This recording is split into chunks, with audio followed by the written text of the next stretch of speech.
ನಮಸ್ತೆ ಎಲ್ರಿಗೂ. ಎಲ್ಲರೂ ಹೇಗಿದ್ದೀರಾ? ಎಲ್ಲರೂ ಚೆನ್ನಾಗಿದ್ದೀರಾ ಅಂತ ಭಾವಿಸ್ತಾ welcome back to my Geethaji vlogs channel. ನಾನು ನಿಮ್ಮ ಸಂಗೀತ. ಇವತ್ತಿನ ವಿಡಿಯೋದಲ್ಲಿ ವಾರಾಹಿ ತಾಯಿಯ ಮೂಲ ಮಂತ್ರವನ್ನು, ಸಂಪೂರ್ಣವಾದಂತಹ ಮೂಲ ಮಂತ್ರವನ್ನು ತಿಳ್ಕೊಳ್ಳೋಣ. ಹಾಗೆ ಈ ಒಂದು ಮೂಲ ಮಂತ್ರವನ್ನು ಪಠಿಸೋದ್ರಿಂದ ನಮಗೆ ಏನಾದರೂ ಒಂದು ಮಾಟ ಮಂತ್ರ ಅಥವಾ ಬೇರೆ ರೀತಿ ಯಾವುದೇ ಒಂದು ರೀತಿಯ ತೊಂದರೆಗಳನ್ನು ನಾವು ಅನುಭವಿಸ್ತಾ ಇದ್ದರೂ ಕೂಡ ಅದು ದೂರ ಆಗುತ್ತೆ ಅಂತಲೇ ಹೇಳ್ಬೋದು. ಹಾಗೆ ಕಾಲ ಸರ್ಪದೋಷ ಇದ್ದರೂ ಕೂಡ ಅದು ದೂರ ಆಗುತ್ತೆ. ಹಾಗೆ ಯಾರಿಗೆ ಮದುವೆ ಆಗ್ತಾ ಇಲ್ಲ, ಮಕ್ಕಳಾಗಿಲ್ಲ, ಎಲ್ಲ ಲೇಟ್ ಆಗ್ತಾ ಇದೆ ಅನ್ನೋರು ಕೂಡ ಈ ಒಂದು ಮಂತ್ರವನ್ನು ಪಠಿಸೋದ್ರಿಂದ ಅವ್ರಿಗೆ ಶೀಘ್ರವಾದ ಫಲಗಳು ಸಿಗುತ್ತೆ ಅಂತಲೇ ಹೇಳ್ಬಹುದು. ಯಾಕಂದರೆ ಇದು ಮೂಲ ಮಂತ್ರ ಆಗಿರೋದ್ರಿಂದ, ಇದು ಮೂಲ ಮಂತ್ರದ ಸಂಪೂರ್ಣ ಮಂತ್ರ ಆಗಿರುತ್ತೆ. ಈ ಒಂದು ಮಂತ್ರವನ್ನು ಪಠಿಸ್ತಾ ಬರೋದ್ರಿಂದ ನಿಮ್ಮ ಜೀವನದಲ್ಲಿ ಬರುವಂಥ ಅಡೆತಡೆಗಳು ಕೂಡ ದೂರ ಆಗುತ್ತೆ. ಯಾವುದೇ ರೀತಿಯ ನಿಂತೋದಂಥ ಕೆಲಸಗಳು ಕೂಡ ಪೂರ್ಣ ಆಗುತ್ತೆ ಅಂತಲೇ ಹೇಳ್ಬೋದು. ಹಾಗಾಗಿ ಆ ಒಂದು ಮಂತ್ರವನ್ನು ನಾವು ಎಷ್ಟು ಬಾರಿ, ಹಾಗೆ ಯಾವ ಸಮಯದಲ್ಲಿ ಈ ಮಂತ್ರವನ್ನು ಪಠಿಸೋದಕ್ಕೆ ಇರುವಂಥ ನಿಯಮ ಏನು ಅನ್ನೋದನ್ನು ಎಲ್ಲವನ್ನು ಕೂಡ ಸಂಪೂರ್ಣವಾಗಿ ತಿಳ್ಕೊಳ್ಳೋಣ. ವಿಡಿಯೋವನ್ನು ಎಲ್ಲೂ ಕೂಡ ಸ್ಕಿಪ್ ಮಾಡದೆ ನೋಡೋದ್ರಿಂದ ಇದ್ರ ಬಗ್ಗೆ ನೀವು ಸಂಪೂರ್ಣವಾಗಿ ಮಾಹಿತಿಯನ್ನು ಪಡ್ಕೋಬಹುದಾಗಿರುತ್ತೆ. ವಾರಾಹಿ ತಾಯಿಗೆ ಪಂಚಮಿ, ಅಷ್ಟಮಿ ಹಾಗೆ ಅಮಾವಾಸ್ಯೆ, ಹುಣ್ಣಿಮೆ ದಿನಗಳಂದು ತುಂಬಾ ವಿಶೇಷವಾದಂಥ ದಿನಗಳಾಗಿರುತ್ತೆ. ಹಾಗಾಗಿ ಆ ಒಂದು ದಿನಗಳಲ್ಲಿ ನೀವು ಹೆಚ್ಚಾಗಿ ವಾರಾಹಿ ತಾಯಿಯ ಮಂತ್ರಗಳನ್ನು ಪಠಿಸಿ ಅಂತಲೇ ಹೇಳ್ತೀನಿ. ಅದು ಬಿಟ್ಟರೆ ಅಮಾವಾಸ್ಯೆ, ಹುಣ್ಣಿಮೆ ದಿನಗಳು ಕೂಡ ತುಂಬಾ ವಿಶೇಷವಾಗಿರುತ್ತೆ.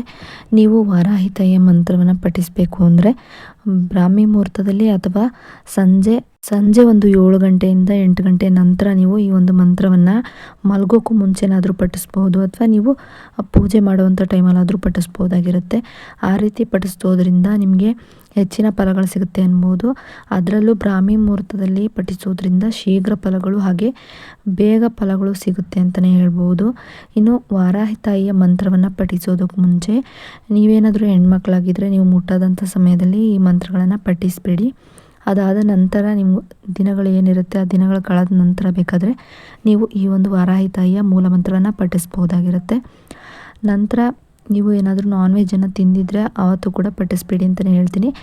ನಾನ್ ವೆಜ್ ತಿಂದಿದ್ರೆ ಸ್ನಾನ ಮಾಡಿನೇ ಪಠಿಸ್ಬೇಕಾಗುತ್ತೆ. ನಾನ್ ವೆಜ್ ಏನು ತಿಂದಿಲ್ಲ ಅಂದರೆ ಸ್ನಾನ ಮಾಡೋ ಅವಶ್ಯಕತೆ ಇರೋದಿಲ್ಲ. ಕೈಕಾಲು ಮುಖ ತೊಳ್ಕೊಂಡು ನಾರ್ಮಲಾಗಿ ನೀವು ದೇವ್ರ ಮುಂದೆ ಅಥವಾ ನೀವು ಎಲ್ಲಿ ಕೂತ್ಕೊಂಡು ಮಂತ್ರಗಳನ್ನ ಪಠಿಸ್ತೀರೋ ಅಥವಾ ನಿಮಗೆ ಎಲ್ಲಿ ಮನಸ್ಸಿಗೆ ನೆಮ್ಮದಿ ಅನ್ನೋದು ಸಿಗುತ್ತೋ ಆ ಜಾಗದಲ್ಲಿ ಕೂತ್ಕೊಂಡು ಈ ಒಂದು ಮಂತ್ರವನ್ನು ಚಾಂಟ್ ಮಾಡಿ ಅಂತಲೇ ಹೇಳ್ತೀನಿ. ಇನ್ನು ಈ ಮೂಲ ಮಂತ್ರವನ್ನು 108 ಬಾರಿನೇ ಪಠಿಸಲೇಬೇಕಾಗುತ್ತೆ. ಇಲ್ಲ ಅಂದರೆ ಕನಿಷ್ಠನಾದರೂ 21 ಬಾರಿನಾದರೂ ಪಠಿಸ್ಬೇಕಾಗುತ್ತೆ. 108 ಬಾರಿ ಪಠಿಸೋದಕ್ಕೆ ಸಾಧ್ಯ ಆಗೋದಿಲ್ಲ ಅನ್ನೋರು ಕೂಡ ನೀವು 108 ಬಾರಿ ಬರಿಬೋದಾಗಿರುತ್ತೆ. ಇದಕ್ಕೆ ಅಂತಲೇ ಒಂದು ಬುಕ್ಕನ್ನು ಇಟ್ಕೊಂಡಿರಿ ಅಂತ ಹೇಳಿದ್ದೀನಲ್ವ, ಆ ಒಂದು ಬುಕ್ಕಲ್ಲಿ ಈ ಒಂದು ಮಂತ್ರವನ್ನು ನಾನು ಸ್ಕ್ರೀನ್ ಮೇಲೆ ಹಾಕಿರ್ತೀನಿ. ನೋಡಿಕೊಂಡು ನೀವು 108 ಬಾರಿ ಬರೆಯೋದ್ರಿಂದ ಕೂಡ ಅದೇ ರೀತಿಯ ಫಲಗಳು ಸಿಗುತ್ತೆ ಅಂತಲೇ ಹೇಳ್ಬೋದು. ಇನ್ನು ನೀವು ವಾರಾಹಿ ತಾಯಿಯ ಫೋಟೋ ಏನು ಇಟ್ಟಿಲ್ಲ ಅಂದರೆ ನೀವು ಒಂದು ದೀಪನೇ ಇಟ್ಟು ಅದಕ್ಕೆ ಅಂತಲೇ ಸಪ್ರೇಟಾಗಿ ಒಂದು ದೀಪ ಇಟ್ಬಿಡಿ, ಮಣ್ಣಿನ ದೀಪ. ಆ ಮಣ್ಣಿನ ದೀಪದಲ್ಲಿ ಬಿಳಿ ಸಾಸಿವೆನ ಒಂದು ನೀಲಿ ಬಟ್ಟೆಯಲ್ಲಿ ಕಟ್ಟಿ, ಆ ಒಂದು ಸಣ್ಣ ಬಟ್ಟೆಯಲ್ಲಿ ಕಟ್ಟಿ ಒಂದು ಪೋಟ್ಲಿ ಥರ ಮಾಡಿ ಆ ದೀಪಕ್ಕೆ ಹಾಕಿ ಅದರೊಳಗೆ ಎಳ್ಳೆಣ್ಣೆನ ಹಾಕಿ ದೀಪ ಹಚ್ಚಿ ಆರಾಧನೆ ಮಾಡೋದ್ರಿಂದ ವಾರಾಹಿ ತಾಯಿ ತುಂಬಾ ನಿಮಗೆ ಅನುಗ್ರಹವನ್ನು ಕರುಣಿಸ್ತಾರೆ ಅಂತಲೇ ಹೇಳ್ಬೋದು. ಆ ರೀತಿ ಮಾಡಿ ಈ ಒಂದು ಮೂಲ ಮಂತ್ರವನ್ನು ಹೇಳ್ಕೊಳ್ಳೋದ್ರಿಂದ ಕೂಡ ನಿಮಗೆ ವಾರಾಹಿ ತಾಯಿಯ ಅನುಗ್ರಹ ಆಗುತ್ತೆ. ಇದನ್ನು ತಪ್ಪದೆ 41 ದಿನಗಳ ಕಾಲ ಮಾಡಬೇಕಾಗುತ್ತೆ. ಈ ರೀತಿಯಾಗಿ ನೀವು ಪ್ರತಿದಿನವೂ ಕೂಡ ಮಿಸ್ ಮಾಡದೆ ನೀವು ಒಂದು ವ್ರತದ ಹಾಗೆ ಮಾಡ್ಕೊತಾ ಬರೋದ್ರಿಂದ ನಿಮಗೆ ಯಾವುದೇ ರೀತಿಯ ಸಮಸ್ಯೆಗಳಿದ್ರೂ ದೂರ ಆಗುತ್ತೆ, ಕಂಕಣ ಭಾಗ್ಯ ಕೂಡ ಬರುತ್ತೆ, ಹಾಗೆ ಸಂತಾನ ಭಾಗ್ಯ ಆಗುತ್ತೆ. ಹಾಗೆ ಕೆಲಸ ಹುಡುಕ್ತಿರೋರು ಕೂಡ ಈ ಒಂದು ಮೂಲ ಮಂತ್ರವನ್ನು 41 ದಿನಗಳ ಕಾಲ ಮಾಡ್ತಾ ಬರೋದ್ರಿಂದ ಕೂಡ ನಿಮಗೆ ಕೆಲಸ ಕೂಡ ಆಗುತ್ತೆ ಅಂತಲೇ ಹೇಳ್ಬೋದು. ಇನ್ನು ಗೌರ್ಮೆಂಟ್ ಜಾಬ್ಗೆ ಟ್ರೈ ಮಾಡ್ತಿರೋರು ಕೂಡ ಈ ಒಂದು ಮೂಲ ಮಂತ್ರವನ್ನು ನಾನು ಹೇಳ್ದಾಗ ಮಾಡೋದ್ರಿಂದ ನಿಮಗೆ ತುಂಬಾ ಬೇಗ ರಿಸಲ್ಟ್ ಸಿಗುತ್ತೆ, ನಿಮಗೆ ಜಾಬ್ ಕೂಡ ಸಿಗುತ್ತೆ ಅಂತಲೇ ಹೇಳ್ಬೋದು. ಇನ್ನು ಈ ರೀತಿ ಪೂಜೆ ಮಾಡಿದ ನಂತರ ನೀವು ತಾಯಿಗೆ ನೈವೇದ್ಯವನ್ನು ಅರ್ಪಿಸಬೇಕಾಗುತ್ತೆ. ನಿಮಗೆ ಪುಳಿಯೋಗರೆ ಏನಾದರೂ ಮಾಡಿ ಅರ್ಪಿಸ್ಬೋದು. ಇಲ್ಲಾಂದರೆ ನಾವು ಹಣ್ಣುಗಳೇನಾದರೂ ಅರ್ಪಿಸ್ತೀವಿ ಅಂದರೆ ದಾಳಿಂಬೆನ ನೈವೇದ್ಯವಾಗಿ ಅರ್ಪಿಸಬೇಕಾಗುತ್ತೆ. ದಾಳಿಂಬೆನೂ ಇಲ್ಲ ಅಂದರೆ ಒಂದು ಲೋಟ ನೀರು ಹಾಗೆ 2 ಬಾಳೆಹಣ್ಣನ್ನು ಇಟ್ಟು ನೈವೇದ್ಯವನ್ನು ಅರ್ಪಿಸಬೇಕಾಗುತ್ತೆ.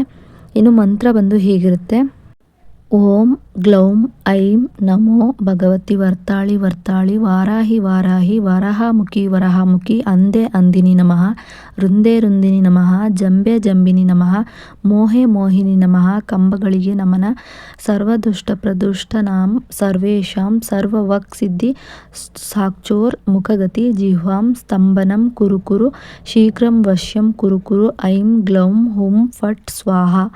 ಈ ರೀತಿಯಾಗಿ ಮಂತ್ರವನ್ನು ನೀವು 108 ಬಾರಿ 41 ದಿನಗಳ ಕಾಲ ಮಾಡಬೇಕಾಗುತ್ತೆ. ಈ ರೀತಿಯಾಗಿ ಮಾಡ್ತಾ ಬರೋದ್ರಿಂದ ನಿಮಗೆ ನಿಮ್ಮ ಜೀವನದಲ್ಲಿರುವಂಥ ಸಮಸ್ಯೆಗಳೆಲ್ಲ ದೂರ ಆಗಿ ವಾರಾಹಿ ತಾಯಿ ನಿಮಗೆ ಅನುಗ್ರಹವನ್ನು ನೀಡ್ತಾರೆ.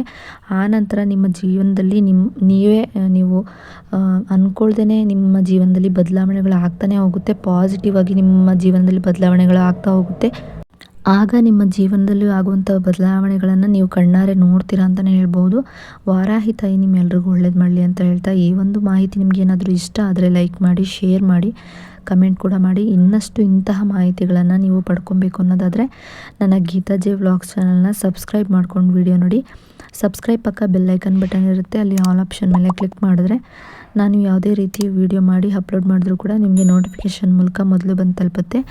ಆಗ ನೀವು ನನ್ನ ವಿಡಿಯೋನ ಮಿಸ್ ಮಾಡದೆ ನೋಡ್ಬೋದಾಗಿರುತ್ತೆ. ಇನ್ನು ವಿಡಿಯೋ ನೋಡಿದ್ದಕ್ಕಾಗಿ ಥ್ಯಾಂಕ್ ಯು ಫಾರ್ ವಾಚಿಂಗ್.